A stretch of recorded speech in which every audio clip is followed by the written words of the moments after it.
So in the previous video about horizontal circle, or we call it three-dimensional circles, okay, we have seen cases of aircraft moving in a circle. We have seen cases of conical pendulum. We have seen cases of bend curve.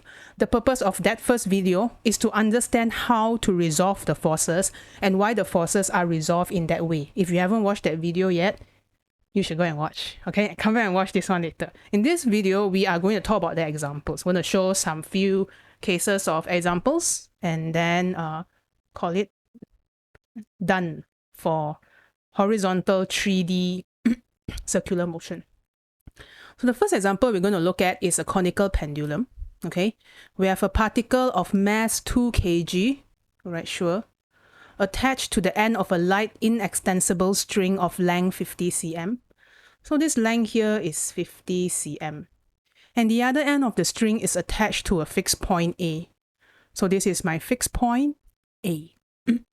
The particle moves at a constant angular speed in a horizontal circle with the radius 40 cm. Okay, so we know that this particle is going to rotate along the purplish pink part. So it's going to go for, it basically rotates forward, backwards, Doppler effect style. Okay, calculate the tension in the string. So we're looking for T and the angular speed of the particle, omega. So we're looking for omega. The omega is the rotational speed. Okay, so this one is our omega. And we're also looking for the tension in the string. So since we know that this string is actually help supporting, so I'm just going to call this T. Okay. So normally, I've mentioned before in the previous lecture video, we have a few steps to go through if it's not immediately obvious how you should resolve the forces. Okay, first step, you determine the center of the circle. So center of the circle is here, C. Step 1, find the center of the circle. Step 2, resolve, draw the forces first before you resolve. So the first force that we have is the tension T. I'm going to delete away omega to not confuse myself. So I'm only going to leave forces in the drawing. So you have tension. Basically, it is the rope that is holding on to the sphere. And then you also have weight. Think about all the forces acting on the pendulum. Okay. So the good news about dynamics in A2 is that they're quite fixed. The scenarios are quite fixed. Okay. So from here, you have to ask yourself, which is the unbalanced force that can provide centripetal force? This is always where you launch off your question solving. Even if you have no idea how you can get to tension and omega, never mind. We need to start with some equations, and we'll start the equations with analyzing the scenario that is given. So from here, I know there has to be a force in this direction. So I know mg cannot possibly provide this orange color force. I can never resolve mg such that a component is directed towards C. So the only thing to resolve is T. Okay, and to make my life easier, I'm just going to call this theta. Means they never give angle. If they never give, means you don't need. Trust yourself. Okay, and then here is the other force. So I'm going to split tension into 2 or resolve tension into 2. This is theta. In the previous video, I've explained how to resolve forces. So we're going to do it very quickly now. This tension, the component that is at the side of angle, this will be T cos theta, because you're right beside the angle. And this is T sine theta. Okay, so if you're struggling with the 3D picture, the 3D rendering of this, I kept one here, and I've shown this before. Although this is an aircraft, all 3D horizontal circle will look like this. So it's going to turn this way. So at any point in time, if I pause, this is what I'm drawing here. Okay, this is currently what I'm drawing. The aircraft is here, or the pendulum is here. This is the unbalanced force. This upward force will balance out the downward force. So this is the unbalanced force that provides centripetal force. If you look at, if I move this a bit, this is the top view. Okay, so this is the center of the circle, the blue dot. Okay, so directed towards the center of the circle. Centripetal force, center directed. Okay, so we're going to continue now. First things first, I know this T sine theta will provide centripetal force. It is the unbalanced force that is directed towards the center of the circle. T cos theta will balance mg. So I can write those in an equation first. First thing, T sine theta is equal to centripetal force. Of course, since I want to find omega, I will include omega in my equation. So T sine theta will be equal to m r omega square. What is r again? R here would be the radius of the circular part. So I'm going to maybe just label r here. This is r. Okay. Well, I know r, 40 cm, and I can substitute it if I want to. Second equation that I can write is T cos theta. To maintain a horizontal circle, T cos theta must be equal to mg. Then the circle is able to be sustained at a horizontal plane. Okay, so from here, I have two equations actually.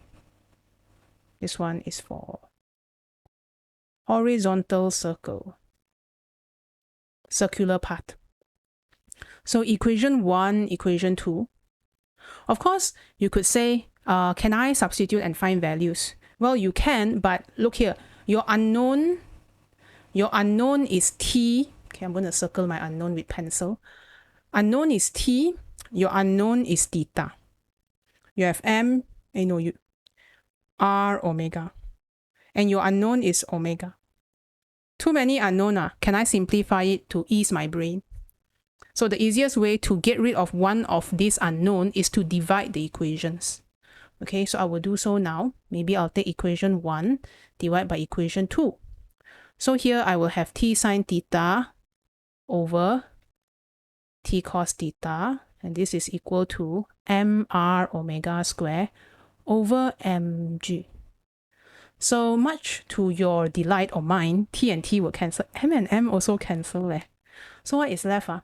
We have tangent theta is equal to r omega square over g. Now before I proceed, although we don't have t, we still need to find theta. So you may be thinking, well, miss, they never give theta, how to find? Well, then my friend, if you're thinking of right angle triangles, and if you're staring at a right angle triangle, or you're trying to reach me by right angle triangle, then you're correct. There's a right angle triangle here. So I paste the image again, just to make the right angle triangle like very, very clear. This is the right angle triangle. Okay, do we know the length of the pendulum? I believe the question says that it was 50 cm. This is L, length of the pendulum. I'm going to now draw that in. Oops, I didn't know that it was out of frame. Give me a sec to adjust my screen. Hang on, what is going on? Okay, after some screen adjusting, we are back here. So you can see there's this right angle triangle here, okay? And the length of the string is 50 cm. So this is 50. And remember we said that theta was here, so that when I inherit, I can use the alternate angle, which is what I normally will do. Okay, so theta is here. 40 cm happens to be the radius, so this is 40. So I don't know about you, but I remember from my friend Pythagoras that I can find tangent theta of this right angle triangle, because this is right angle. Circle is horizontal one, so the radius have to be 90 degrees to the axis of rotation. So I guess there are many ways to do it. You can find this length. Okay, so if you don't know the length, you could use Pythagoras theorem, which is 50 square minus 40 square, and square root answer. So this is 30 cm. Okay, or 3, 4, 5, if you remember the Pythagoras triplets. So from here, if I want to find tangent theta, tangent theta will be equal to opposite over hypotenuse. Sorry, opposite over side. Afternoon brain. So 4 over 3. Do we have the radius? Yes, we have 0.4. Of course, we need to convert this to meter. We are looking for omega, and then G is 9.81. So I'm going to press my calculator now. Over 3 multiply 9.81 0.4. Press together with me. So I'll have my omega square as 32.7. Gotta remember to square root this as well. This will be 5.72 radian per second.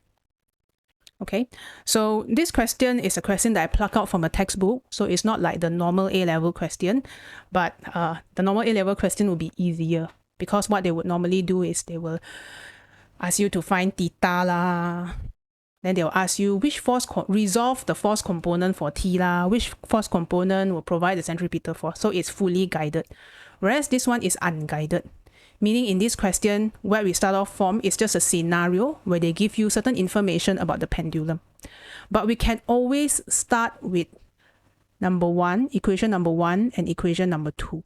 Step 1 and step 2. Why? Because we know that for something to move in a circle, there has to be an unbalanced force. So after drawing all the forces, you can tell which one is unbalanced, T sine theta. And you equate it to centripetal force. The other one would be up force is equal to down force, so T cos theta and mg will balance off. Okay, so then you can just form the equation and find omega.